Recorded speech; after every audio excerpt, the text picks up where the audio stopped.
Hello, this is Krysdavar. Welcome to another Baseball Cards Mail Day. I just have a short one today, I have a trade from Dylan. He's a watcher of the channel, comments sometimes. I traded him the CC Sabathia that I pulled from the Allen Ginter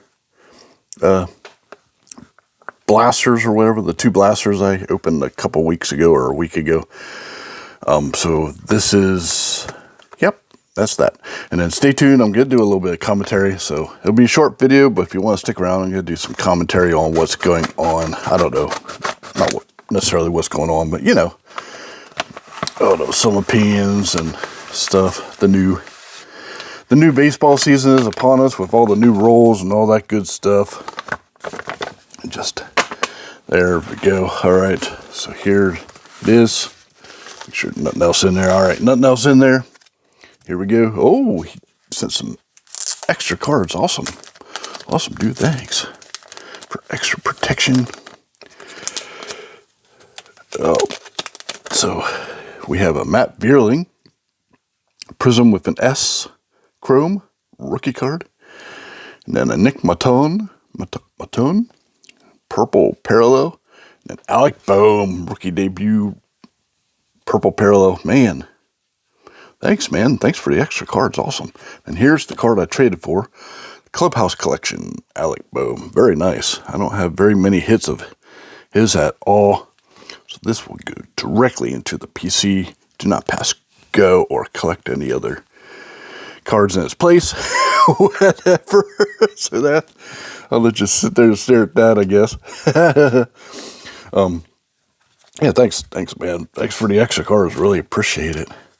So now on to commentary or whatever. I was gonna make a special video on, since opening days come and gone. Actually, since opening weekends come and gone for MLB, Major League Baseball. I guess I can just, do whatever, my thoughts and opinions and stuff like that. As far as what's going on, I only did put out one video this past week because I was pretty busy last weekend because I was participating in the beta, the Diablo 4 beta. So I'll be looking forward to playing that come June. It's an awesome game. There's going to be so much to it than what was in the beta. So very looking forward to that as another one of my hobbies in conjunction with sports card collecting, baseball card collecting / football when I can. So there's that. That's why it was meager videos this week. As far as opening the Major League Baseball season opening, yes, there's going to be, I think, a little bit of trial and error with the new rules and everything. As everybody, they had a good month or so to test the waters or whatnot when, with spring training. And I believe the similar rules are in the minor leagues, I believe, have been in the minor leagues for a little while now. But I'm not sure if the dimensions of the bases are or not. I don't know. I didn't really look into that, but I know they've been referencing that they've been placed in the minor leagues. But those, players that haven't played in the minor leagues in a few years had to get used to the rules and stuff like that. And there were some glitches in the system. Like, for example, of course, the Phillies. I play the Phillies. The Phillies are my team. And during, I guess, the very first game,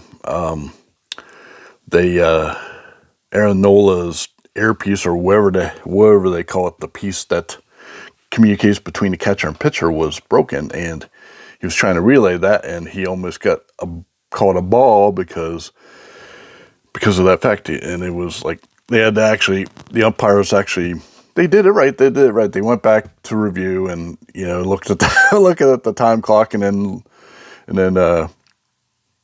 Remuto or somebody saying whatever time the thing's not working or whatever. So, but it was like, it was a good 5 or so minute delay in the game because they were just sitting around there. But it's definitely, in my opinion, it's definitely better for the game because I was one of the ones it gets old when the pitcher sits there or stands there and just dawdles around, walks around the mound, and it could be like 10 minutes. Yeah, exaggeration. It could be 10 minutes before he pitches the ball. I mean, come on, man. It's and so a regular, like say 2-1 game could last 3.5 hours because lollygagging, pitcher lollygagging, the batter lollygagging as well. Everybody's guilty of it, you know. The hitter always has his routine that he does, the adjusting of the sting, the whatever, brushing dust, whatever they do. Anyways, yeah, I'm sure it'll get better, but I hope they try to that gaming the system doesn't come up. Because there is a way that you can game the system, like if the timer runs down to 1, you can all of a sudden say, you know, either say something's not working or just run out there, timeout or something, you know, just to hold the game up, and I don't know. But yeah, if the pitcher doesn't know what pitch he's going to pitch or throw, then how's he going to do that before the timer's up? Guess you get call it a ball. And then the thing with the throwing the first base or whatever, he can only try a pickoff move twice. And now on the third try, he must get him out or something. Or it's called a automatic balk. I don't know. I'm not sure if I like that or not. But it does keep pitchers from throwing the first base 10 times before throwing the ball to home plate. That's for sure. That was another pet peeve of mine. I mean, come on, dude. The guy's like 2 feet off the base and you keep on throwing the first base. What are you doing? What are you, because sometimes they would do that to, what do you call that?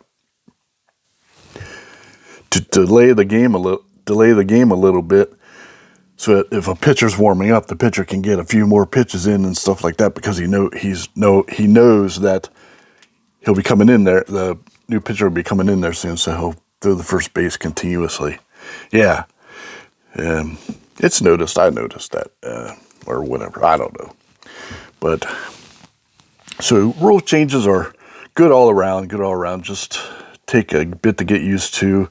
The one thing I did enjoy was the length of the games, though, because I usually, when I go to sleep at night, I have a game on, and when they last longer, that's because I can sleep really good to baseball games. For some reason, I can just sleep like a baby when a game's on and stuff, when it's time to go to bed. So I won't have that too much anymore if the games are only the regular 2.5 hours like they used to be back in the 80s, early 90s or something like that, late 80s. 70s, 80s, they were 2.5 hours long, 2 to 2.5 hours even. Yeah, so that's that. Let's see, anything else? What do you guys think about all the rule changes this year, since you've hopefully seen it in a few games?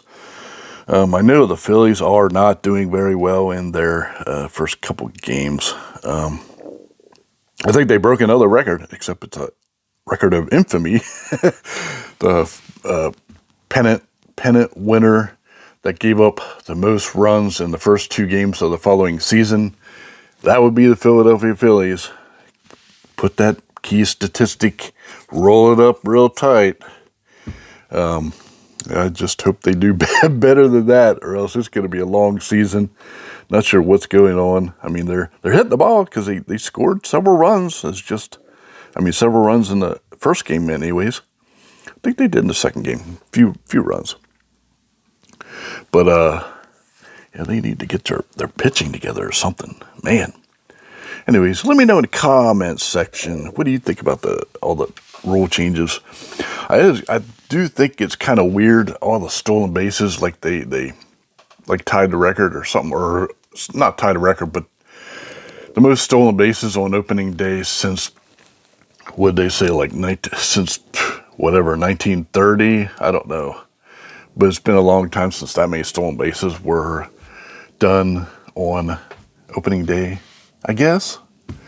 but it's apples and oranges anyways, because there's there's about twice as many teams nowadays than back then, and also every single team played on opening day. And that was for the first time in, I don't know when the last time that was.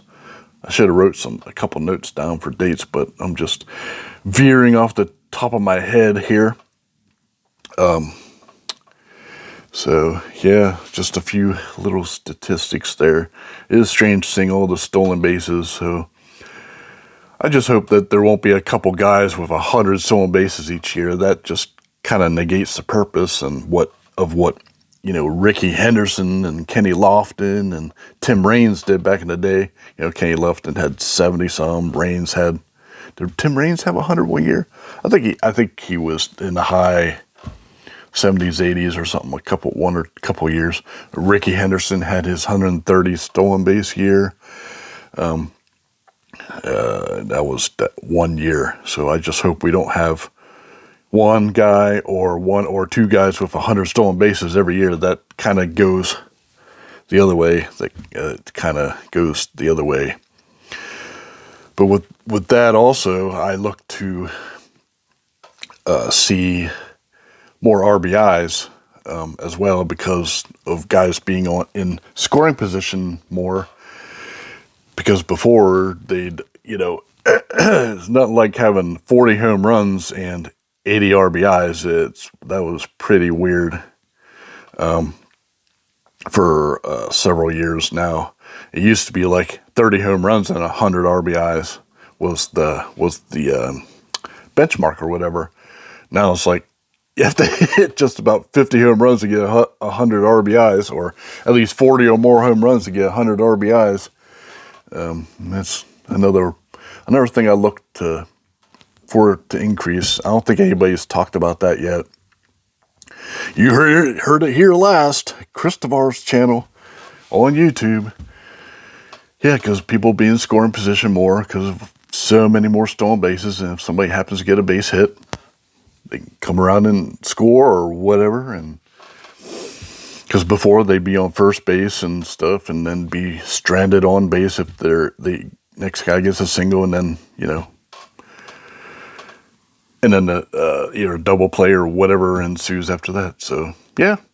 Hopefully we'll have another between 130 and 150 RBI guy again, just like that. What was that? Somebody did back in a little while ago, 150 RBIs. Was it? Man, I forget his name. I have the player pictured in my head, but I can't remember the name. Was it Jose Rodriguez? Juan Gonzalez. It was Juan Gonzalez. I think that 1 year he had 100 RBIs by the All-Star break or something like that. And I was like, wow. I mean, even that 1 year, Glenn Wilson for the Phillies had 100 RBIs. He had 15 home runs and then 100 RBIs. Anyways, my rambling's done. Have a great week. Baseball's back. See you later.